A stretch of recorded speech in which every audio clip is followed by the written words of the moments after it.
Oh, hey everyone, it's Emily, and it is finally time, or not finally time, I'm finally getting around to filming my October wrap-up. So I read a lot of great stuff in October. It was kind of more of an up and down month than a decent number of months this year have been. The highs were higher, but I think the lows were also a little bit lower. I'm just a bit of a mixed month, but overall really fun reading month.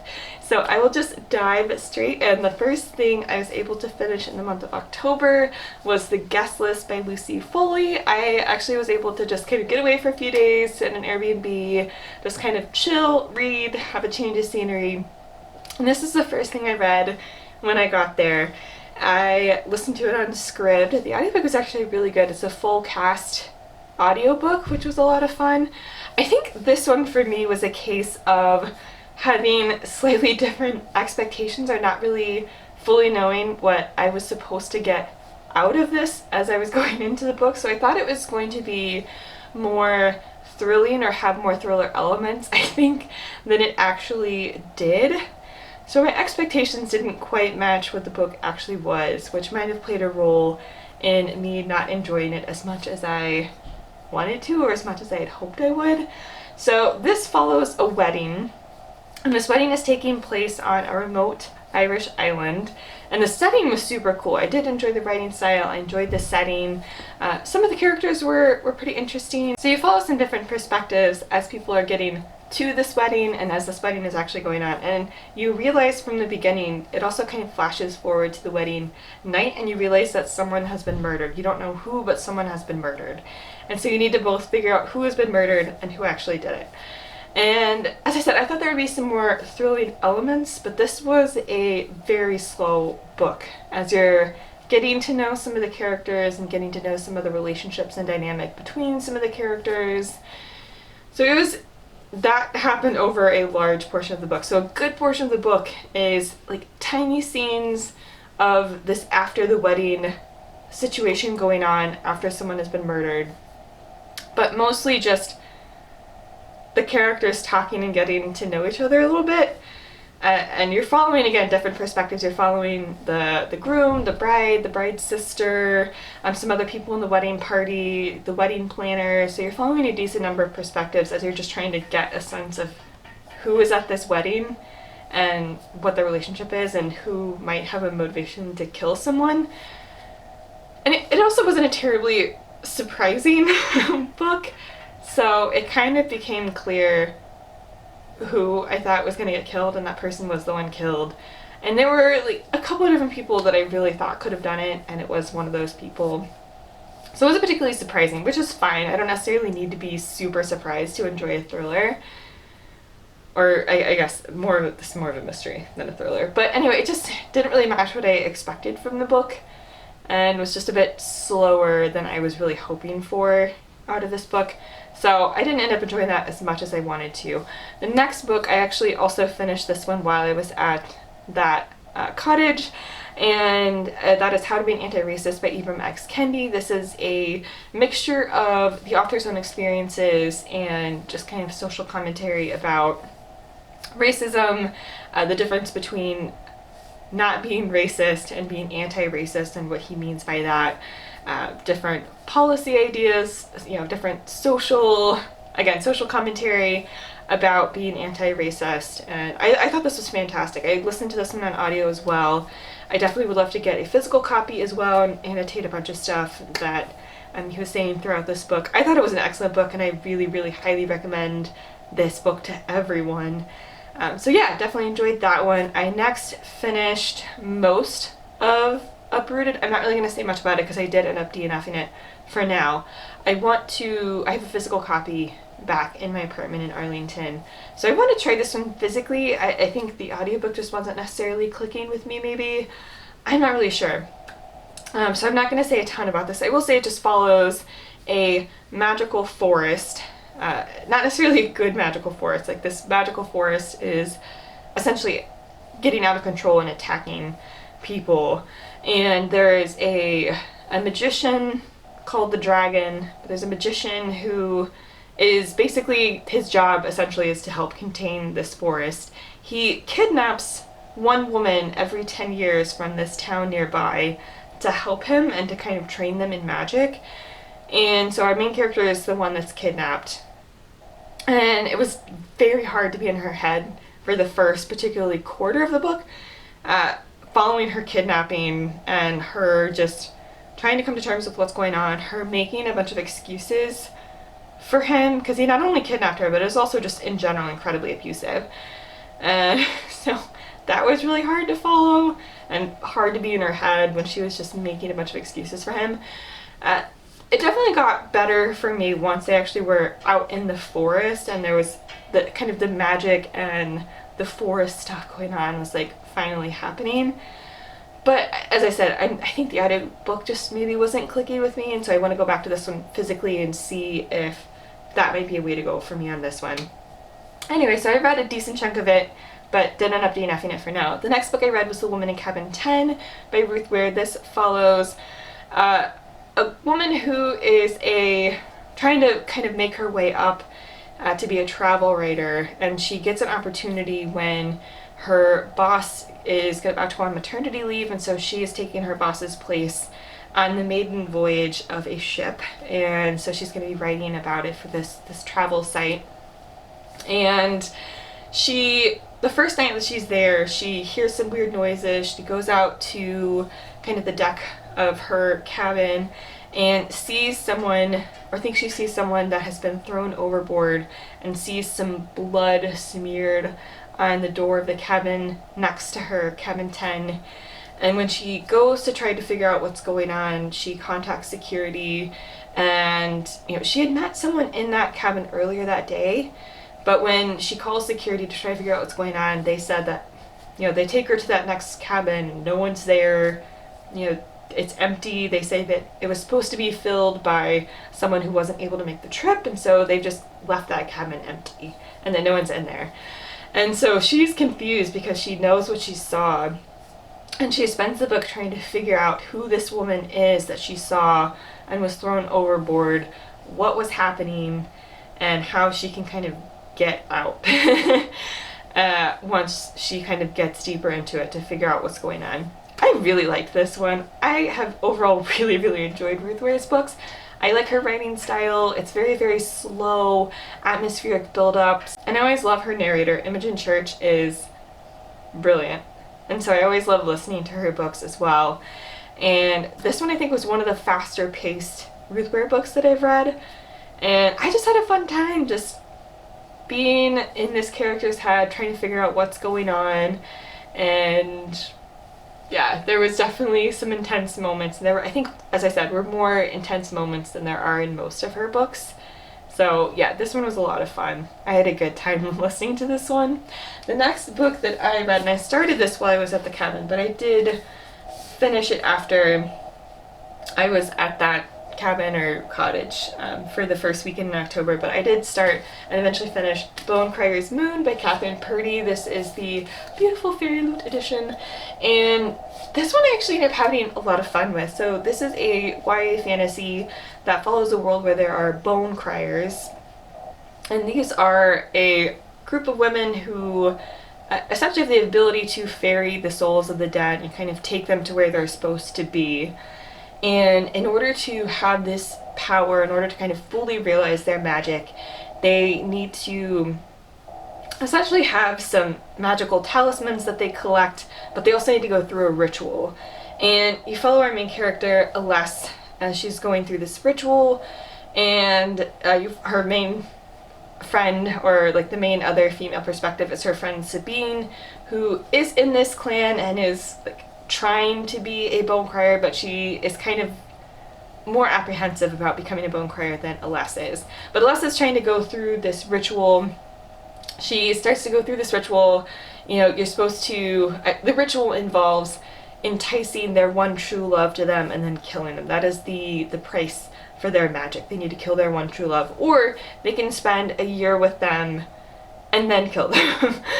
So Aless is going through this ritual. It goes wrong, and the person, her one true love, Sebastian, who she lures with her song in this ritual, actually has a vendetta and a bone to pick, so to speak, with the bone criers, because his father was killed by a bone crier.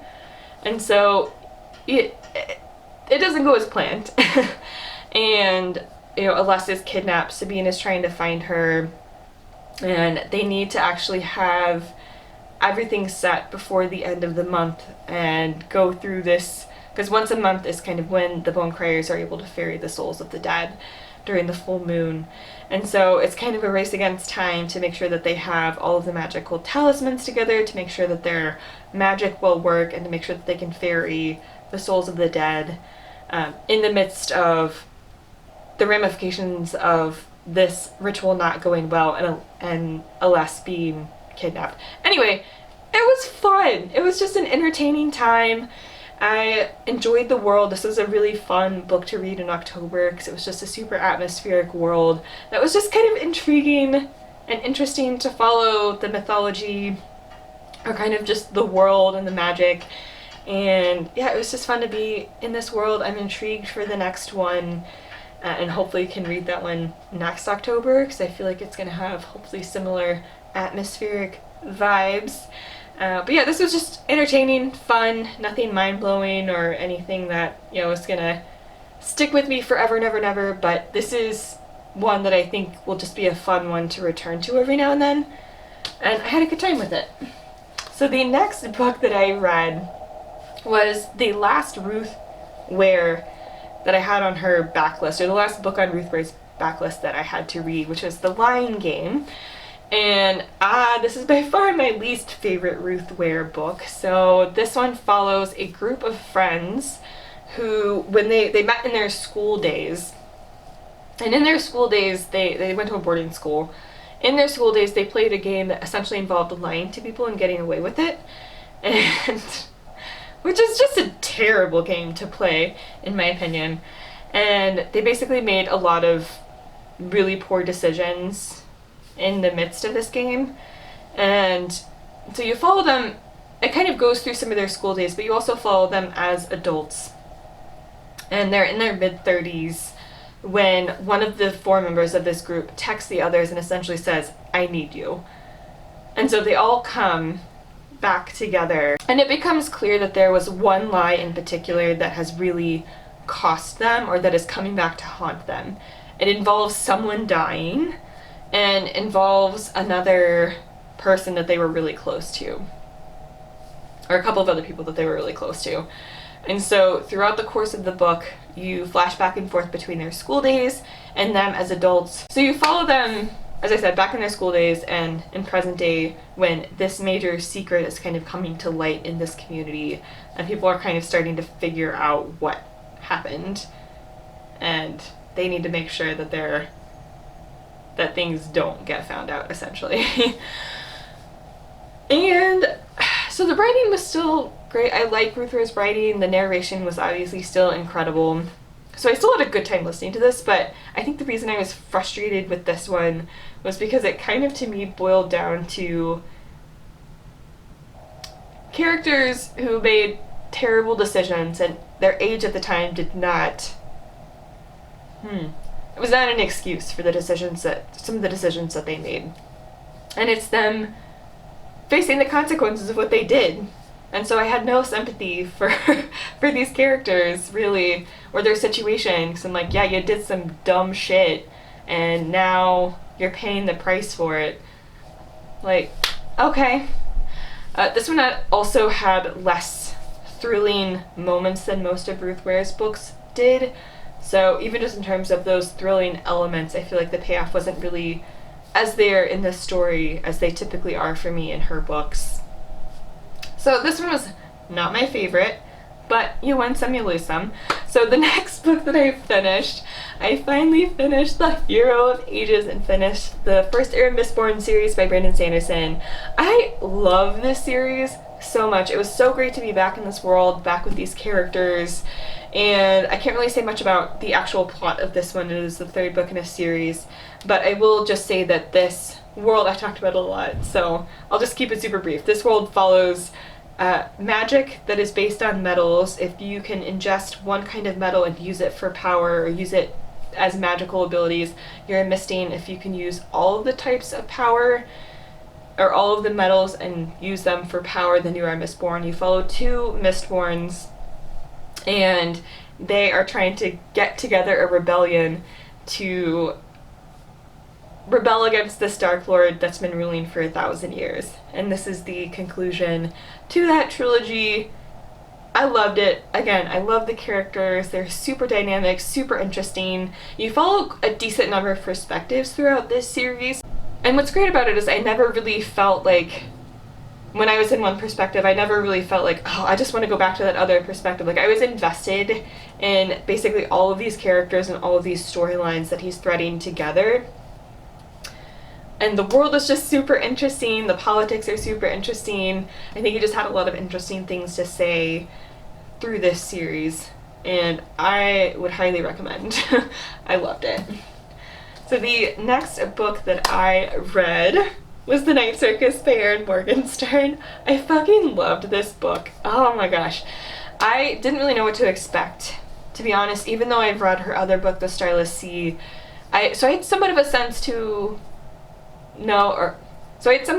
what her writing style would be, but still, I wasn't really sure what to expect. All I knew, it was a world that involved two magicians who were in some sort of competition, and the venue for this competition was a night circus, or a circus that comes open at night, or is open at night, and there's not a warning for when this circus is going to be open or where it's going to be open.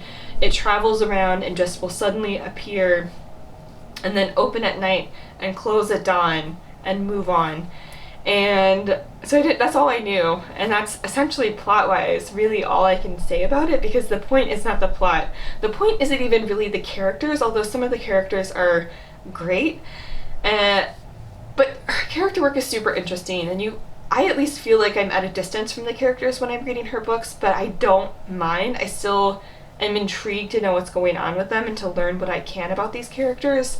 Anyway, and the two main magicians kind of start to fall in love as the other element of this. I really liked a lot of the characters in this one. The atmosphere, like, the point is the atmosphere and the writing. And those things were on freaking point. The atmosphere was exactly what I wanted for the month of October. It was fall in a book. The narration was great. I listened to this in audio, and Jem Dale narrates, and was just absolute perfection as a narrator for this book. And I just had a blast reading it. It was just such a comfort read for me that I will definitely go back to. So, loved The Night Circus. The next book I read was The Invisible Life of Addie LaRue by V.E. Schwab. I also really loved this one. This one follows Addie LaRue, who in 1714 makes a deal with this dark spirit. I don't know. She makes a deal with the gods that make deals during the nighttime. And these are kind of the gods that you don't really want to make a deal with because they will screw you over. She is trying to get out of a marriage that she doesn't want to be in. So she's kind of on the cusp of being married and just really doesn't want any of it. She wants freedom. She wants to be able to live her own life.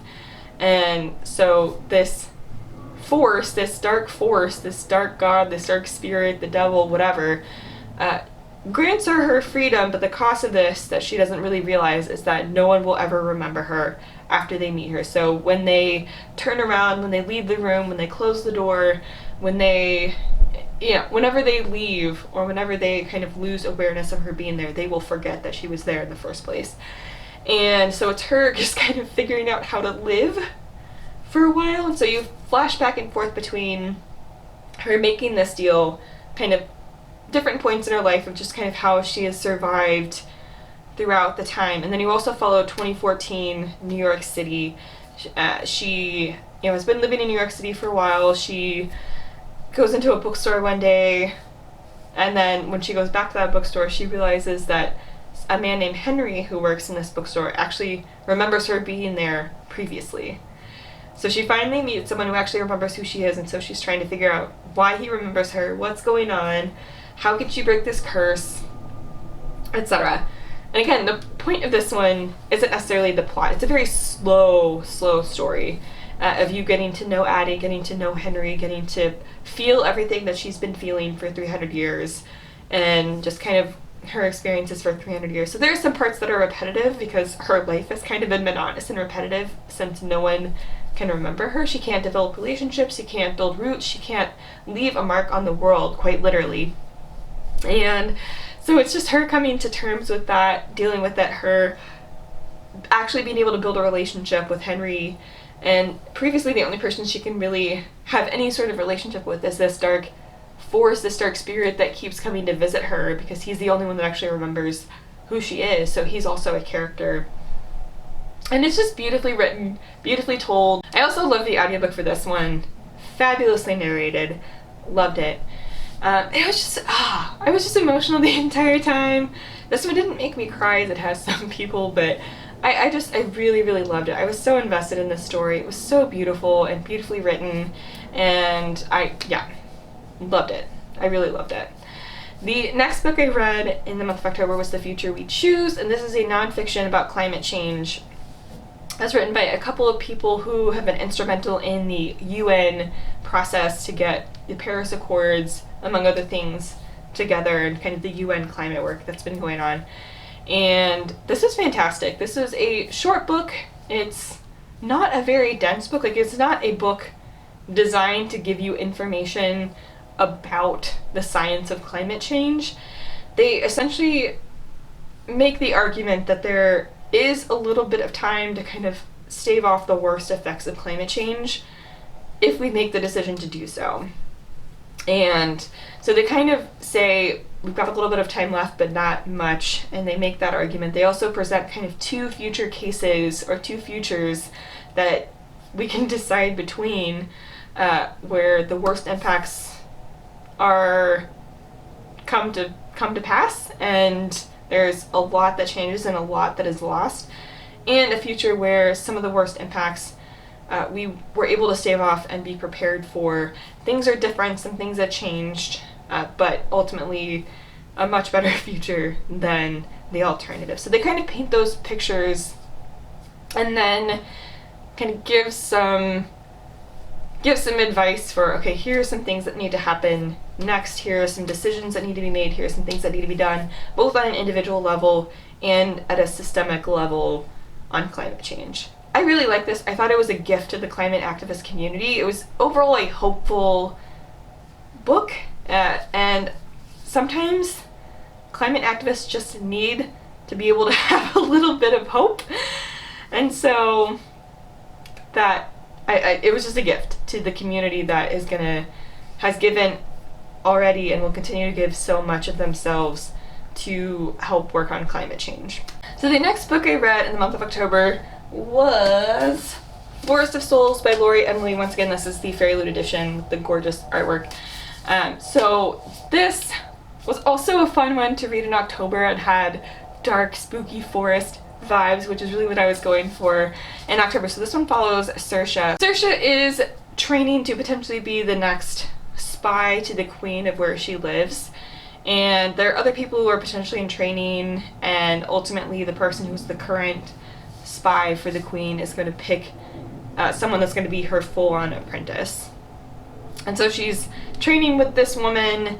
She's also in an army of sorts for where she lives.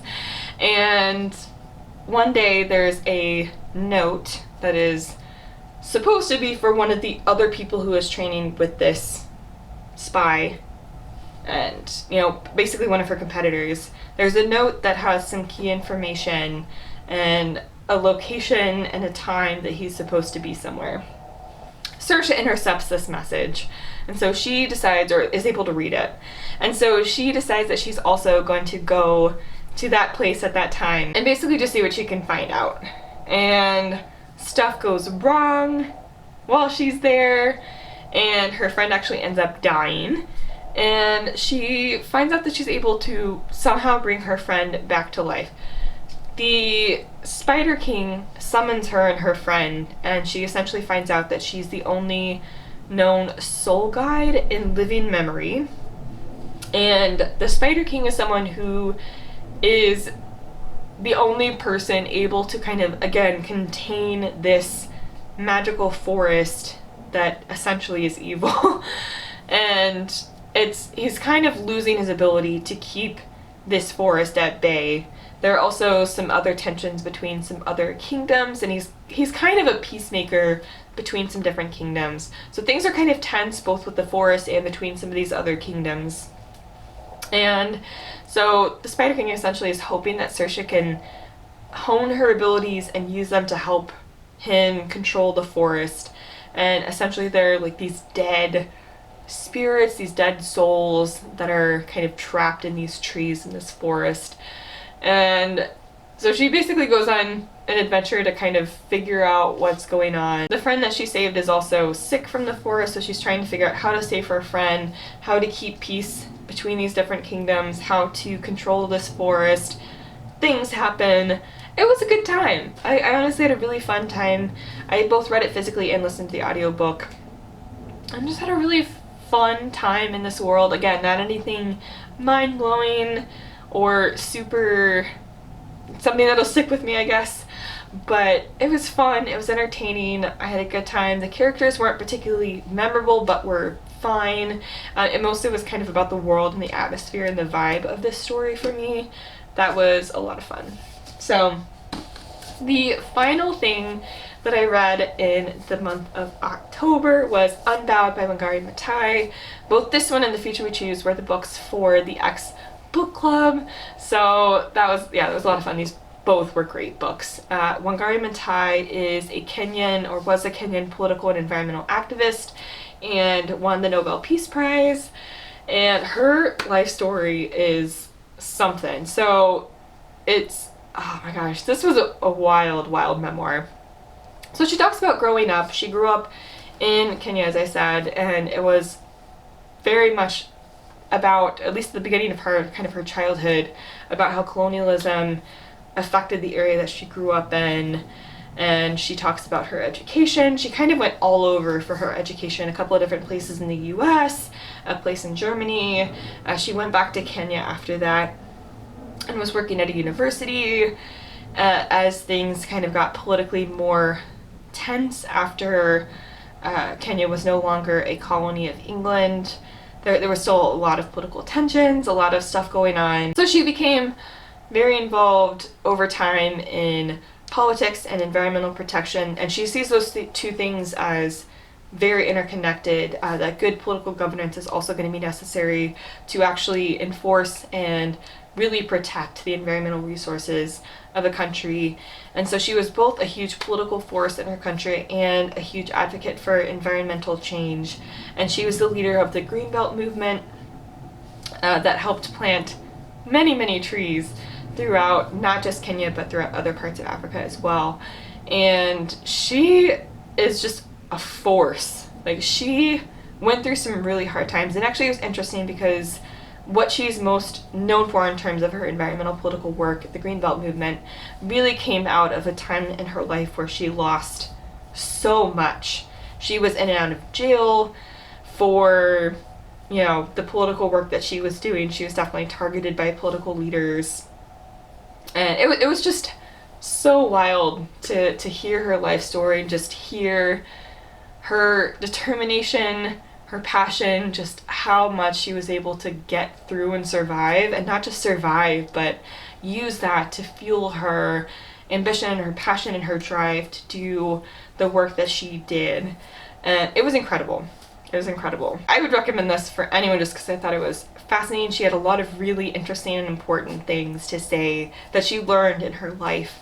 And I would recommend this to anyone, not just people who are interested in environmental or political issues, but I think anyone could find this interesting, but particularly if you're interested in those subjects, would highly recommend this memoir.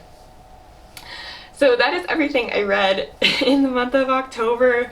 It was, as I said, some ups, some downs, but overall a really fun reading month. I love the atmospheric reads that kind of define this season for me. I love fall.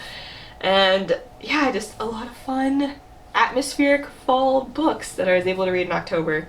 So let me know if you've read any of these or what you think about these books, if you've read them or are excited to read them. And I'll leave my Twitter and Instagram link down below. That's where I like to hang out. I will also leave more information about how you can support the Black Lives Matter movement, and I will see you in the next one. Bye!